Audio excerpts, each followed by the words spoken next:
How to add clickable link in YouTube Shorts. Hello everyone, welcome back to our channel. In this video, I'm gonna talk to you about how you can add clickable link in your YouTube Shorts. So first of all, just open your YouTube in your smartphone or in your web browser. And after that, all you have to do is just copy the link of the video you want to add in your Shorts. So for example, I want to add the link of this particular video in my YouTube Short. So all I have to do is just click on the share icon, and there you will see this option of copy link. Just go ahead and copy the link of this particular video.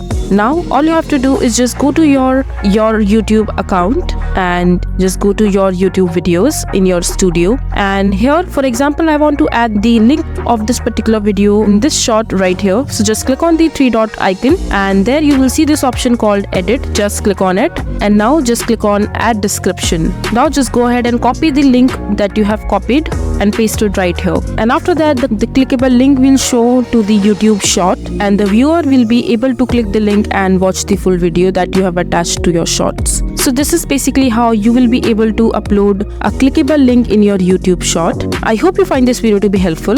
So that is it for this video. If you find this video to be helpful, make sure to hit that like button, and don't forget to subscribe to our channel for more such informative videos, and I'll see you the next time.